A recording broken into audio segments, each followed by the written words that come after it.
Welcome to Criminal Chronicles, your weekly dive into the darkest corners of the human psyche. The story you are about to hear is a chilling reminder that monsters are not just the stuff of nightmares. Sometimes, they are the people we trust the most.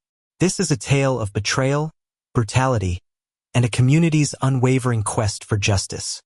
Before we unravel this harrowing case, make sure to hit that subscribe button and ring the notification bell, so you never miss an investigation.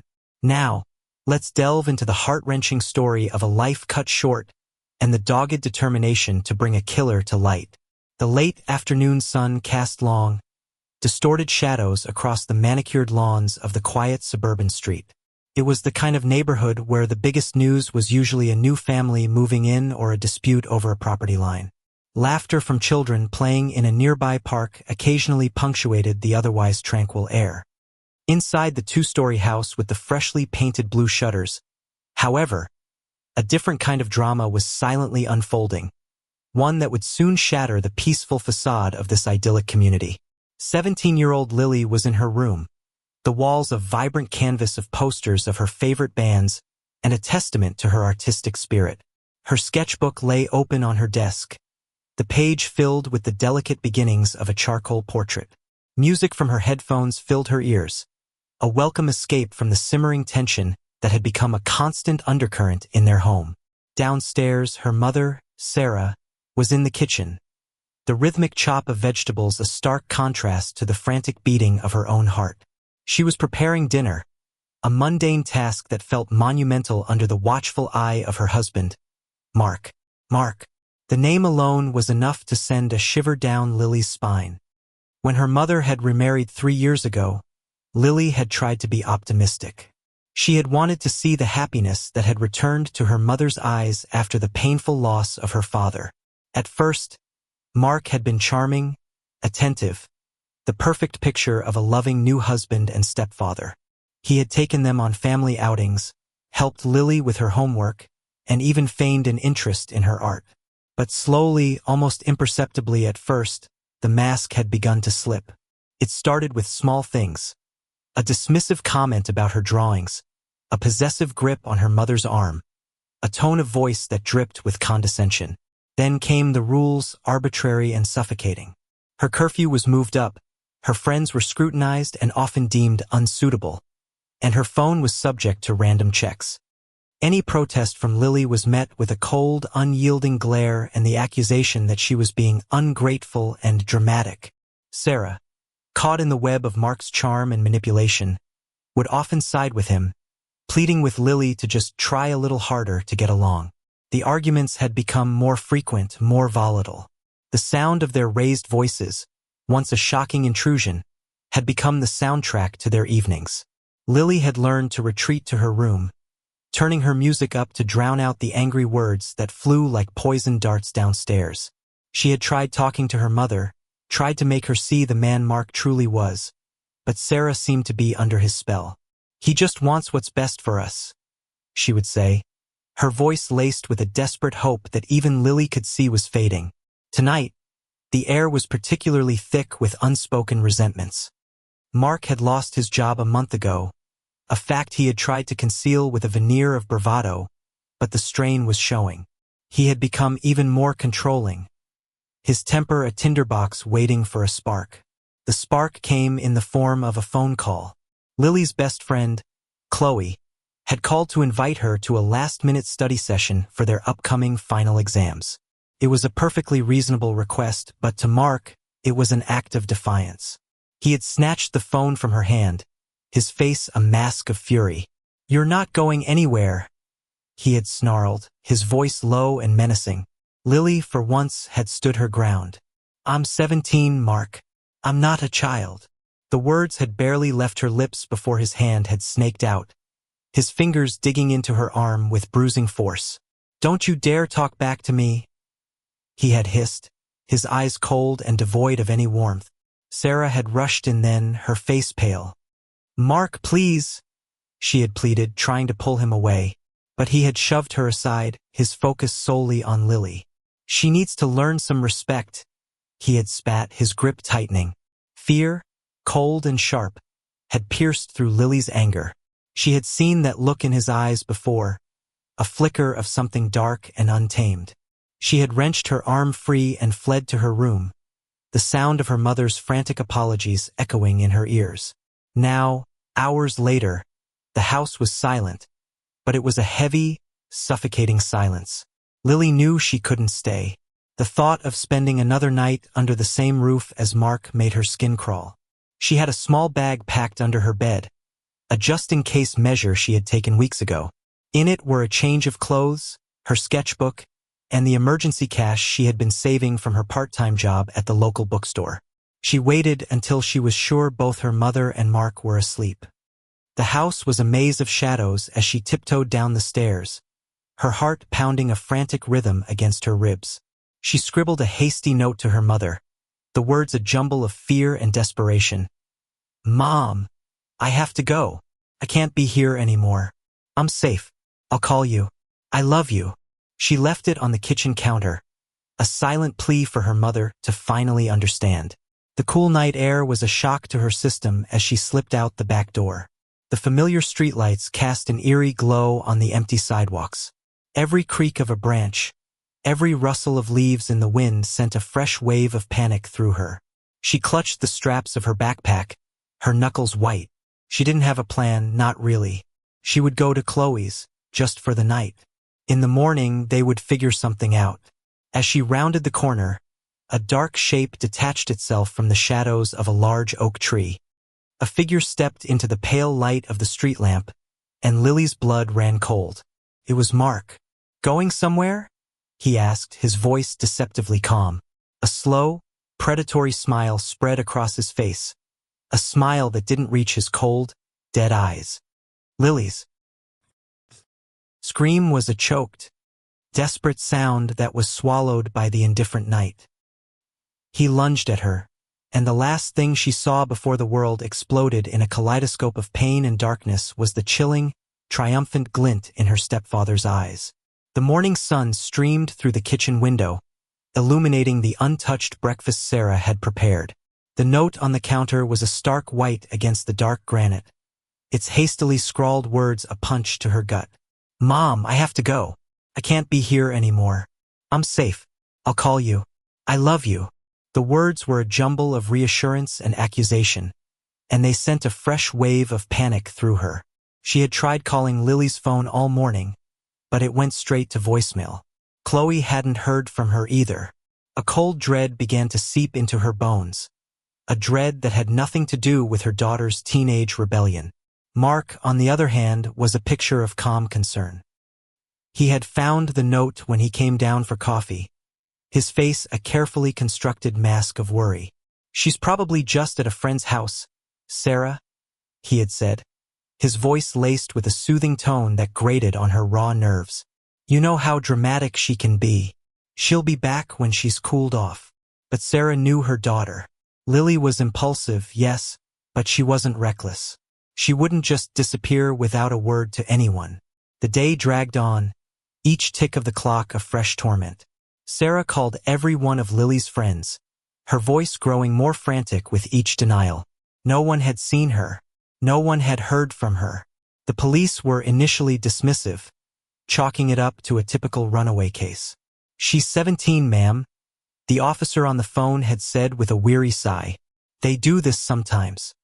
Give it a day or two, she'll turn up." But Sarah's maternal instinct screamed that something was terribly wrong. Mark played the part of the concerned stepfather to perfection. He helped Sarah put up missing person flyers, his face a solemn mask of worry for the neighborhood to see. He held her hand and offered comforting words, all the while a cold, triumphant glee churned in the pit of his stomach. He had been so clever. After the initial, brutal assault, he had bundled Lily's limp body into the trunk of his car. Under the cloak of darkness, he had driven to an abandoned industrial area on the outskirts of town, a place he knew from his previous job as a construction worker. There, hidden by overgrown weeds and crumbling concrete, was a deep, forgotten sewer pit, the perfect hiding place.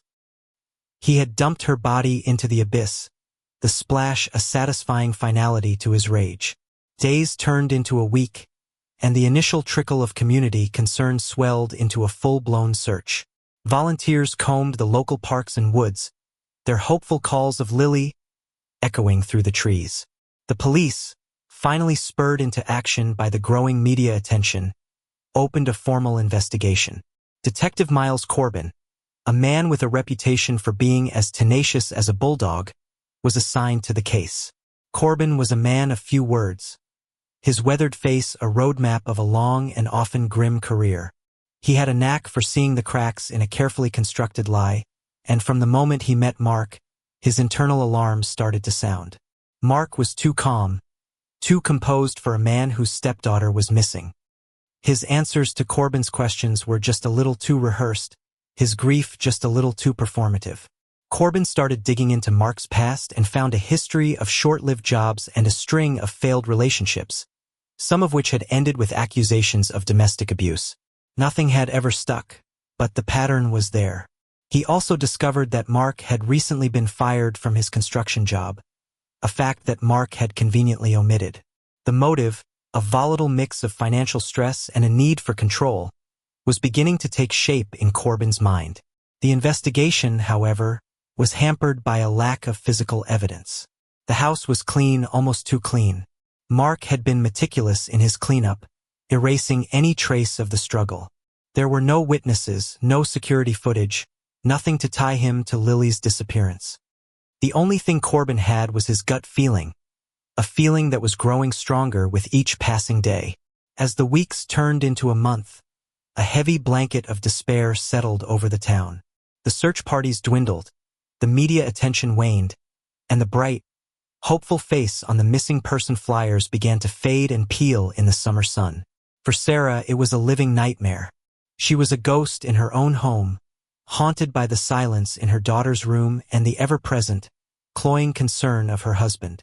She was a woman teetering on the edge of a precipice, and Mark was the one who had pushed her there. He was her rock, her confidant, the one who held her as she cried herself to sleep at night. He was also the monster who had stolen her daughter, and the chilling duality of it all was a poison that was slowly seeping into every corner of her life. The case had gone cold, a silent testament to a crime that had been committed in the dead of night, leaving behind nothing but a gaping hole in a family and a community's heart. But Detective Corbin was not a man who gave up easily. He knew the truth was out there, buried in the darkness, waiting for a sliver of light to bring it into the open. The case of the missing teenager had, for all intents and purposes, gone cold. The flyers with Lily's smiling face were now tattered and weather-beaten, a sad reminder of a tragedy that the town was slowly, reluctantly, beginning to accept as an unsolved mystery. But for Detective Corbin, the case was a constant, nagging presence, a puzzle with a missing piece that he was determined to find. His focus remained squarely on Mark, the grieving stepfather whose performance had never quite rung true. The breakthrough came from an unexpected source. A former co-worker of Mark's, a man named Dave who had also been laid off from the same construction company, happened to see a news report about the one-year anniversary of Lily's disappearance. He recognized Mark's face and something clicked in his memory. He remembered a conversation they had had a few weeks before they were both fired. Mark had been complaining about his ungrateful stepdaughter and had made a chillingly casual comment about an old, abandoned industrial site on the edge of town. "You could dump a body there and no one would ever find it," he had said with a laugh that had made Dave uneasy at the time. Dave, racked with guilt for not coming forward sooner, contacted the police. Corbin, who had been meticulously re-examining every piece of information, no matter how small, knew this was the lead he had been waiting for. He immediately organized a search of the site, a sprawling, desolate area of crumbling buildings and overgrown lots. The sewer pit Mark had mentioned was exactly where Dave said it would be, covered by a heavy, rusted metal plate. The air was thick with a foul, cloying stench as the forensic team pried open the cover. And there, in the murky depths, they found her. Lily's body, preserved by the stagnant water and the cool, dark environment, was a heartbreaking testament to the violence she had endured. The discovery sent a shockwave through the community, reopening a wound that had never truly healed. For Sarah, The news was a devastating confirmation of her deepest fears, a final, brutal end to the desperate hope she had clung to for so long. With the discovery of the body, the case against Mark, which had been purely circumstantial, now had a grim, undeniable centerpiece. Corbin brought him in for questioning, but Mark, ever the master of deception, stuck to his story. He was a grieving father, devastated by the loss of his stepdaughter. He feigned shock and horror at the discovery of her body, his performance so convincing that a less experienced officer might have been swayed. But Corbin had been waiting for this moment. He let Mark talk, let him spin his web of lies, all the while watching for the telltale signs of a man on the verge of breaking.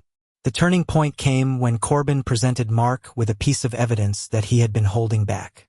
A single, long, dark hair had been found on the collar of the jacket Mark was wearing on the night Lily disappeared, a jacket he had claimed had been at the dry cleaners. DNA testing had confirmed that the hair was Lily's. It was a small thing, a single strand of hair, but it was enough to unravel the entire tapestry of Mark's lies. His carefully constructed composure crumbled. His denials became more frantic, his story more convoluted. He was a cornered animal, and the fight was finally draining out of him. Corbin pressed his advantage, his voice a calm, relentless counterpoint to Mark's growing hysteria. He laid out the timeline, the motive, the evidence. He painted a picture of a man consumed by rage and a desperate need for control, a man who had silenced the one person who dared to defy him. And then, in a flood of self-pity and rage, the confession came. The words poured out of him, a torrent of poison that had been festering for over a year. He admitted to the assault, to the murder, to the cold, calculated disposal of her body. He showed no remorse, only a bitter resentment for the girl who had ruined his life. The trial was a mere formality. The confession, coupled with the physical evidence, was overwhelming. Mark was found guilty of first-degree murder and sentenced to life in prison without the possibility of parole. Justice, it seemed, had finally been served. But for Sarah, there was no sense of victory, only a profound and hollow emptiness. The man she had loved, the man she had trusted, was a monster. The daughter she had adored was gone forever. The quiet suburban house with the blue shutters was no longer a home, but a mausoleum of broken dreams and shattered memories. The community, too, was left to grapple with the chilling realization that evil can lurk behind the most ordinary of facades. The case of the murdered stepdaughter was finally closed, but the scars it left on the heart of a town, and on the soul of a mother, would never truly fade. The judge's gavel fell with a dry, final crack that echoed through the solemn courtroom, but to Sarah, it sounded like a gunshot next to her ear. Guilty. The single word carried the weight of a year of agony, of fear, and of an unimaginable betrayal. Cameras flashed, reporters murmured, and Mark, the man she had loved, the man who had comforted her while being the architect of her nightmare, was led away, his face an emotionless mask that offered no hint of remorse. As the courtroom emptied, the silence descended on Sarah like a physical wall. The chaos of the investigation and trial was over.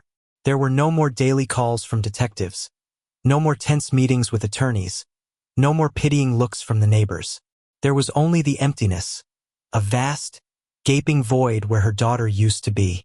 Returning to the house with the blue shutters was now a form of torture. Every corner held a ghost. She saw Lily at the kitchen table, giggling on the phone with Chloe. She saw her sketching furiously in the living room, the tip of her tongue caught between her teeth in concentration. She heard the faint sound of music seeping from behind her closed bedroom door. But when she blinked, the images dissolved, leaving only the deafening silence and the cold presence of her loss. The house was also tainted by the memory of Mark. It was here he had held her as she cried. It was here he had told her they would find Lily. It was here he had lied, straight-faced and convincing, while his hands were stained with the life of the person she held most dear. The duality of it was maddening. How could one person contain both such affection and such monstrous cruelty? How could she have been so blind? That question ate at her, a poison of guilt and self-recrimination. Why didn't I listen to her? she would ask herself 1,000 times. Her words a hoarse whisper in the empty house. Why didn't I see the monster behind the mask? The neighbors, who had once been so supportive, now seemed to look at her differently. The pity in their eyes was now mixed with a subtle, unspoken judgment. She was the woman who had let the wolf into the fold. Lily's room remained untouched, a shrine frozen in time. Sarah hadn't been able to bring herself to enter it since the body was found. The closed door was a barrier she dared not cross, terrified that the reality of the finality of it all would completely overwhelm her. About a month after the trial, there was a knock on the door. It was Detective Corbin. He stood on her threshold, his face weary but kind, looking out of place without his uniform or courtroom suit. "Mrs. Miller," he said gently, "I was in the neighborhood. Just wanted to see how you were doing." Sarah let him in, his steady presence a welcome distraction from her own ghosts. They sat in the living room in silence for a few moments, the quiet more comfortable than awkward. "I don't know what to do now," Sarah finally admitted, the words barely audible. "Everything, all the noise, it's gone. And the quiet is worse." Corbin nodded, his eyes filled with an empathy that came from years of witnessing the aftermath of tragedy. "The trial gives you a purpose," he said, "a target for your anger. When it's over, you're left with just the grief. It's the hardest part." He looked around the room, his gaze lingering for a moment on a framed picture of Sarah and a much younger Lily on the mantelpiece. "He took more than just your daughter from you, didn't he? He took your memories of this place. He took your trust." Tears welled in Sarah's eyes and spilled down her cheeks. It was the first time someone had articulated the full scope of her loss. "He was two different people," she whispered. "The man I loved and the monster who killed my child. And I can't separate them. I feel like I'm going crazy." "You're not crazy," Corbin said firmly. "You're grieving a husband and a daughter at the same time, and you're trying to reconcile the fact that one murdered the other. There's no roadmap for that." They sat for a while longer, and Corbin simply let her talk. He listened as she poured out her guilt, her anger, her profound, bottomless sorrow. He didn't offer platitudes or easy answers. He just listened. As he got up to leave, he paused at the door. He looked down the hallway toward the closed door of Lily's room. "You know," he said softly, "you can't let him have that room too. You can't let him make it a place of fear for you. It was her sanctuary. Maybe, when you're ready, you can find her in there again. Not the girl who was taken, but the girl who lived." The detective's words lingered in the air long after he was gone. They were a challenge, a gentle push toward a door she was terrified to open. That night, for the first time in over a year, Sarah stood before her daughter's room. Her hand trembled as she reached out and rested it on the cold, brass doorknob. The echoes of silence were all around her, but for the first time, she felt a flicker of a desire to hear a different echo, the echo of her daughter's life. With a deep, shuddering breath, she turned the knob. The air inside Lily's room was still and heavy, thick with the scent of old paint, charcoal, and the faint, flowery perfume that had been her favorite. It was a time capsule of a life interrupted. Clothes were still draped over a chair. A half-finished book lay face down on her nightstand, and posters of smiling bands looked down from the walls, oblivious to the tragedy. The pain that hit Sarah was a physical blow, stealing her breath and buckling her knees. She sank onto the edge of the bed, tears streaming down her face as she was finally, fully submerged in the reality of what was gone. She stayed there for hours, touching the objects her daughter had touched, running her fingers over the spines of her books, and tracing the worn patches on her favorite blanket. The grief was a storm, but slowly, as the afternoon sun slanted through the window, the tempest began to quiet. In its place, something else began to surface. Curiosity. Under the bed, she found what she was looking for, a large portfolio case. Inside were Lily's sketchbooks, dozens of them, filled over years. She opened the first one. The early pages were filled with the clumsy, earnest drawings of a child, lopsided houses, smiling suns, stick figures of her and Sarah holding hands. As she turned the pages, She watched her daughter grow. The sketches became more refined, the lines more confident. There were detailed studies of flowers from their garden, portraits of their neighbors' pets, and candid sketches of her friends, their faces captured in moments of laughter and contemplation. In these books, Sarah found her daughter again. She saw the world through Lily's perceptive, artistic eyes. She saw a depth and a humor she had sometimes missed in the turmoil of their daily lives. She found dozens of portraits of herself, Sarah reading on the sofa, Sarah working in the garden, Sarah laughing. In each one, she could see Lily's love rendered in charcoal and lead. The discovery was both heartbreaking and profoundly healing. This was the Lily that Mark could not erase. A few days later, Chloe came to visit. The shared loss had forged a deep and powerful bond between the two of them. They often sat in comfortable silence, finding solace in their mutual grief. This time, Sarah led her to Lily's room and showed her the sketchbooks. Chloe's eyes filled with tears as she looked through the drawings. "I'd forgotten how she was always drawing," she said, her voice thick with emotion. She saw things no one else did. They came across a stunningly lifelike portrait of Chloe, captured mid-laugh, her eyes sparkling with joy. Chloe touched the paper gently. "We have to do something with these, Sarah," she said, a sudden urgency in her voice. "People should see this. They should see her, not just the girl from the news." A tiny spark ignited within Sarah. For the first time in over a year, she felt a flicker of purpose beyond simply surviving the day.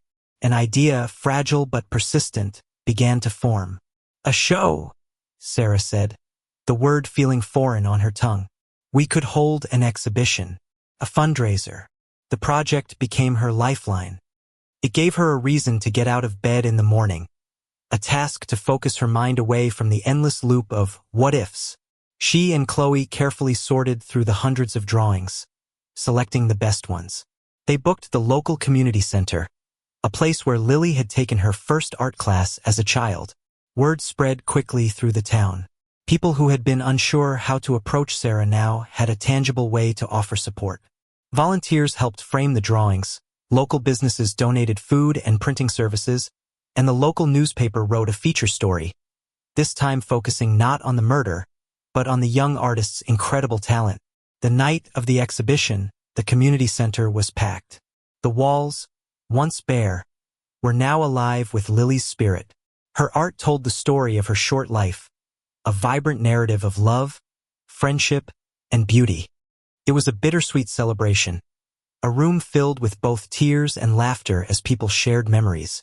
Sarah, standing in the middle of it all, felt an overwhelming sense of pride and a peaceful sort of sadness. She gave a short, heartfelt speech, her voice shaking but clear. She didn't speak of Mark or the trial. She spoke of her daughter's passion, her quirky sense of humor, and her ability to find beauty in the most ordinary things. "Tonight," she concluded, looking out at the supportive faces, "Lily is not a victim. She is an artist, and her art, like her spirit, will live on." Later that night, back in the quiet house, Sarah walked into Lily's room. It no longer felt like a tomb. The heavy shroud of grief had lifted, replaced by a gentle, loving presence. The money raised would fund an art scholarship for a local high school student, ensuring Lily's passion would help ignite another's. On the desk, next to a jar of charcoal pencils, sat a blank sketchbook she had found while cleaning. Sarah picked it up along with a piece of charcoal. She wasn't an artist like her daughter, but as she sat on the edge of the bed, she felt a profound urge to create. She didn't know what she would draw. It didn't matter. It was enough to simply make a mark on a clean white page. It was a beginning, a fragile, hopeful stroke against the vast, silent canvas of her new life.